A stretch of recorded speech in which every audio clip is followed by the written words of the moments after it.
Hi everyone, it's James here. Welcome to another video. So today is a long overdue vinyl finds video. I've not done one of these for well over a month, so thought I'd better get cracking. So there's a variety of things here. There's a few things I want to show that are gifts from a couple of very kind people, and then everything else actually is from charity shops here in Lancaster in England. So the first one, a band that I've never been a fan of, never bought any of their records, never even heard really any of their songs all the way through, but a work colleague of mine offered me this record and told me he picked it up for cheap in a charity shop, asked me if I wanted it, and he told me what it was, and I laughed and said, yeah, go on then, I'll have it. So he gave it to me, and it's this Eliminator by ZZ Top. He bought it thinking that he didn't have it, and it turned out that he had it after all, so he offered it to me. So yeah, I took it off him. So yeah, I've never been a fan of ZZ Top. I've never listened to their music really. I'm kind of aware of who they are obviously and what they sound like. I haven't got round to listening to this prior to making the video. I do apologise, but I will get to it. It's just on Warner's there, and I can't really tell you anything about it as to where it falls in their discography or anything like that, but I shall certainly look forward to listening to it. So big thanks to Phil at work for that gift, much appreciated.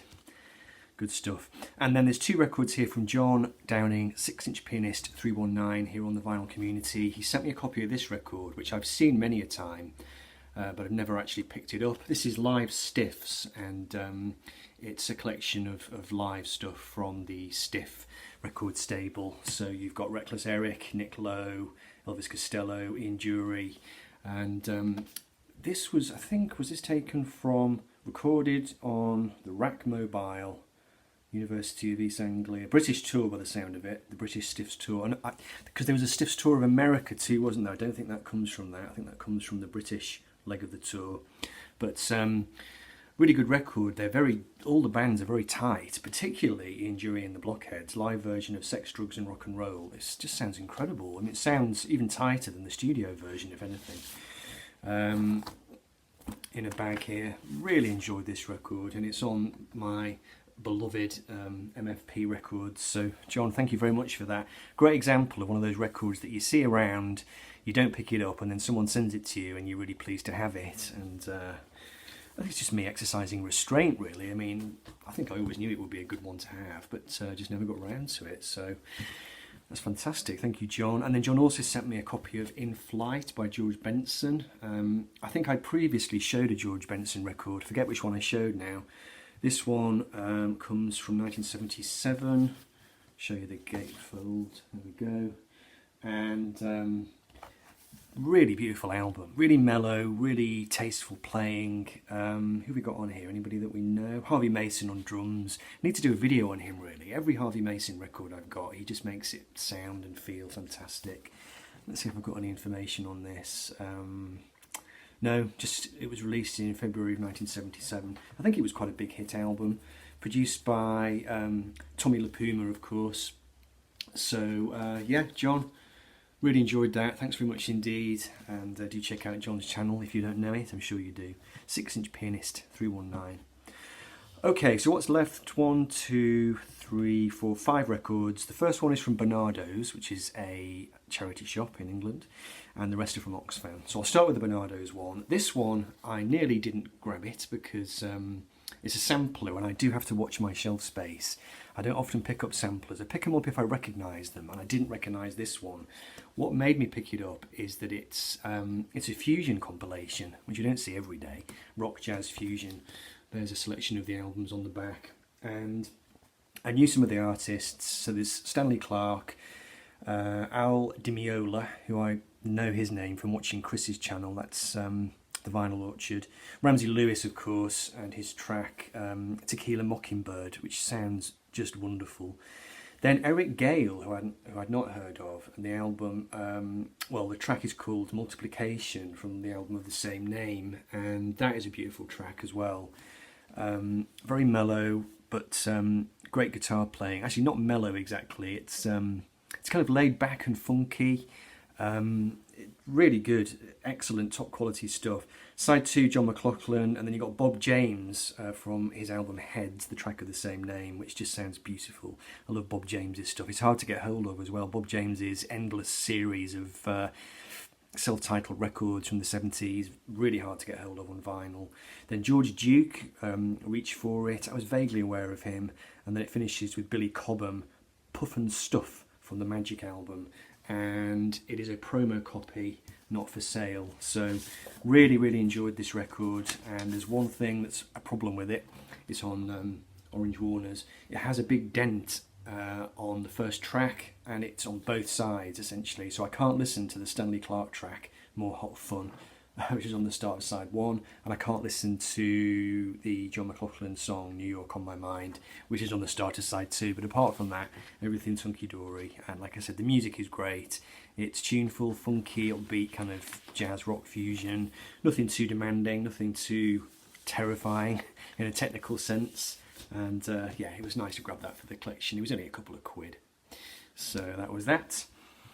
Okay, so moving on to Oxfam now, which is just across the road from Bernardo's. This one was in the window, and I kind of stopped and did a double take really, because you don't often see I Cantina albums in charity shops. This one, Her Man, His Woman, it turns out to be a reissue. It came out in 1975, but it was a reissue of the album Get It, Get It, which I think came out in maybe 67, 68, 69, something like that. And it's quite a bluesy album. I Believe, I Can't Believe, My Babe is on there, their version of that, which was Little Walter originally, wasn't it? Or he did a version of it. So yeah, quite a bluesy set rather than a kind of full-blown soul album. It was only a 5 or something like that on the Black State side. So yeah, that was nice to pick up. Got a few I Cantina records now, but they're not always cheap. But this one was very affordable and in the window, beckoning me in, so I got it. Right, this next one, I was really pleased to get this. This is an artist who I really like, and I bought a couple of his records over the years on CD. Never seen this one before, and it was quite a nice thing to find in Oxfam. This is Nick Heyward and the album North of a Miracle.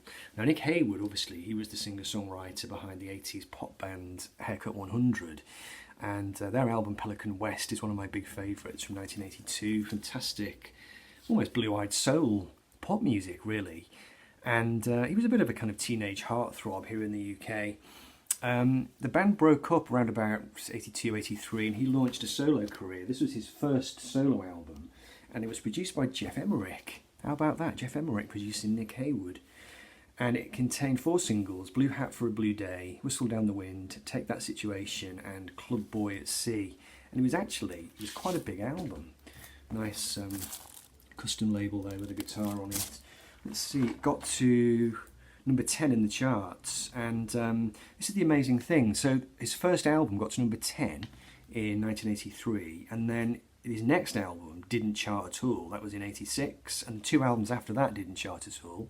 And then the one album, I think he did one album after that, which got to 93, and then he went back to not charting again. So essentially, he came out of the gate with this record, big hit album, and then his career just absolutely dropped off a cliff. I saw him live supporting Squeeze in probably about 96, I think it was, on the Some Fantastic Place tour. He had a great little rocking band with him. They did a really good version of Dr. Robert by the Beatles, I remember. And we went back to the hotel where Squeeze and Nick Heyward were staying, and Nick Heyward was in the lobby writing a letter, and he said hello to us as we walked past, so that was a bit of a groupie-like thrill. But really nice record. Nick Heyward, he's got that kind of boy next door quality, but he does some fairly ornate little pop constructions and flourishes. Obviously, with Jeff Emerick on board, you're going to have quite a lot of finesse in the production and arrangement department. If you think of Imperial Bedroom by Costello, that level of pop ornateness, but some really nice tunes, enjoyable record. It was less than a 5, just kind of sat there in the racks in Oxfam, so I was delighted to get that. So yeah, Nick Heyward, North of a Miracle, his one and only hit record. I'm just going to cut this in because I forgot to pull 2 records off the shelf which I bought from the same haul as the ones that I've just been showing. So the first one I want to show is this. This is from Oxfam too. This is Emmylou Harris and Blue Kentucky Girl, which was a really nice thing to find. I found her first solo album in Oxfam not that long ago. This one is her 5th album from 1979, and it features a wide variety of stuff. It's got the most incredible version on it of Save the Last Dance for Me, the old Doc Pomus and Mort Schumann song. Truly mesmerising performance. It's quite a downbeat album. It's mainly kind of country stuff, really, as you'd expect. Country rather than country rock. Sisters Coming Home by Willie Nelson. You've got a Flat and Scruggs song, Rough and Rocky. Hickory Wind by Gram Parsons. And beautiful thing to find. I think it was only about £3 or £4. And just really, really nice on Warner's. So, yeah, really chuffed to find it. I don't know a lot about Emmylou's discography. I know that there are some classic records later on. There's the one that everybody talks about, isn't there? Wrecking Ball, which I've still not heard, really. But quite reassuring to know that I found 2 of her records in charity shops in the last year or 2. So that might bode well in terms of trying to find some more of her releases. But I always enjoy her stuff. Very, very classy singer, obviously. This one comes from 1979, so yeah, pleased that I remembered to pull that one before editing the video, because that was one of the best finds from this particular haul. This is a really nice copy, and it was only £2, so I couldn't really leave it behind. This is the first solo album by Steve Winwood, and it's on Island Records. One of the reasons I grabbed it is that I'm currently reading the autobiography of Chris Blackwell, the guy that founded Island Records, and what a story that was. And he has a very interesting story about how he discovered Steve Winwood and the Spencer Davis group in Birmingham back in the 60s, and obviously one of the great R&B bands. Steve Winwood himself, I've never particularly followed his career. I've got the Blind Faith record and a couple of things here and there, but I'm not big into Steve Winwood as such. But with this one being only £2 and in really nice condition, I thought I would take a punt on it. And it's a nice enough record. I wouldn't say any of it is kind of mind-bogglingly fantastic, but it's got some okay stuff on it. It's got his organ playing and a bit of guitar, and he's got a very soulful voice. He's one of the great British R&B blues voices, really. Sweet blue-eyed soul. So that was nice. £2 from Oxfam. You can't really go wrong with that, can you? Right, so yes, I'll cut back in now to what I was saying before. Right, now this next one, there were quite a few records by this artist sat there, and I decided just to pick up one of them. I brought it home, listened to it, enjoyed it, and then went back and bought all the others. But I've not decided yet whether to keep all of them. I need to work my way through them properly and listen to them. But I think I will keep this one, because I think this one is maybe a little bit more off the beaten track. This is Carly Simon and her album Anticipation. Her second record came out in 1971, and it was on Elektra. Her later album, she moved to another label, can't remember which, but she was on Elektra for a couple of albums, and you don't often see Elektra records kicking around charity shops, so I thought I would grab this. Don't know a great deal about Carly Simon. Obviously I know the hits, and I just thought I'd take the plunge, and I did really enjoy this record. It's kind of early 1970s singer-songwriter fare, beautiful Elektra label there. But she's got a very powerful and a very soulful voice, and her songwriting is quite intricate and quite interesting. And she doesn't have that slight quality that Joni Mitchell has, which sometimes gets on my nerves a little bit. Maybe I shouldn't go into too much detail there, but Joni Mitchell, she's a bit of an acquired taste, I think, and you have to be in the mood for her. Carly Simon, I think, slips down a bit easier. Whether that makes her more bland or not, I don't know, but I did enjoy it, and I enjoyed it enough to go back to pick up the other records. So I will report back on the other. I think there was another 4 albums, and they were all like £2 each. So I shall listen to those properly and then come back and maybe do a Carly Simon video, or if I change my mind I might just take those back to Oxfam, but we'll see. But I'll definitely keep this one. Anticipation, some really nice songs, and string arrangement by Del Newman, who of course worked with Elton John and with Squeeze. And also you've got on here Andy Newmark on drums. He's the guy that played on Double Fantasy by John Lennon, and actually he played with Squeeze as well. Sly and the Family Stone. I think did he play with Paul Simon? I can't remember. Extremely long resume anyway. Fantastic drummer, musician. So very nice, very good. There's the end for that one. Lyrics. Okay, and so finally, the pick of the bunch. This one, once again, bought from Oxfam, and not an artist that I see in Oxfam very often, and was delighted, therefore, to find a copy of I'm Your Man. Now, this was, I think, I paid a tenner for this, but it's in beautiful condition, as you can see, really nice. And I'd never noticed before until I bought the record and got it home that he's actually eating a banana on the cover. I've seen this cover so many times, photographs of it in magazines, but I've never noticed, I've never actually looked at it close up and seen that he's eating a banana on the front, so I thought that was quite funny.